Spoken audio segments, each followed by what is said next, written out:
এটা ছিল 14 ফেব্রুয়ারির একটা মিনি ব্লগ। সকাল সকাল উঠেই দেখো কি রান্না করতে বসিয়েছি। ভাবলাম ফ্রায়েড রাইস করব আর চিকেনের কোনো একটা আইটেম করব। তো তার জন্য সব কিছু জোগাড়জান্তি করে এখানে সবজিগুলো আস্তে আস্তে ভাজতে শুরু করেছি। গাজর ভেজে নেওয়ার পর ক্যাপসিকাম, বিনস এগুলো ভেজে নিয়ে পাশে কিন্তু আমি রাইসটার জন্য হাঁড়িটাও বসিয়ে দিয়েছি। এরপর চালটা দিলাম। চাল দেওয়ার পর আস্তে আস্তে আমি চালটা ফুটে ওঠার পরে আমি গোটা গরম মশলাগুলো দিয়ে দিলাম। তারপর এদিকে সবজিগুলোও হয়ে গেছে দেখতে পাচ্ছ। সেগুলো করে নিয়ে তুলে নিয়ে কাজু কিশমিশটা ভেজে আমি রাইসটাকে একদম মিক্সড করে দিলাম।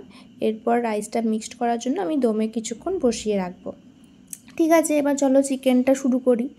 চিকেনে ভাবলাম চিকেন কষাটাই আমার বেশি ভালো লাগে, তাই শেষমেশ চিকেন কষাই, যেটা বাঙালির একদম প্রিয় কম্বিনেশন। আমার মনে হয় ফ্রায়েড রাইসের সঙ্গে চিকেন কষাটাই বেশি ভালো যায় চিলি চিকেনের থেকে, কেননা রাইসটাও মিষ্টি মিষ্টি, চিলি চিকেনটাও মিষ্টি মিষ্টি, ওই কারণে আমার মনে হয় যে রাইসের সাথে যেন চিকেন কষাটাই বেশি টেস্ট লাগে। এবার চিকেন কষার জন্য আমি দেখো কড়াইয়ে ফোড়ন দিয়ে পেঁয়াজগুলো আস্তে আস্তে ভাজতে শুরু করেছি।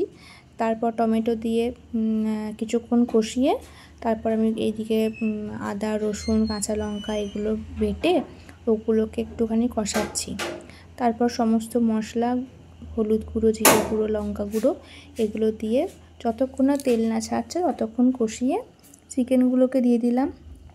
তারপর চিকেনগুলো কষাতে কষাতে এদিকে আমি একটু ঘরটা পরিষ্কার করে নিচ্ছিলাম, রান্নাঘরটা।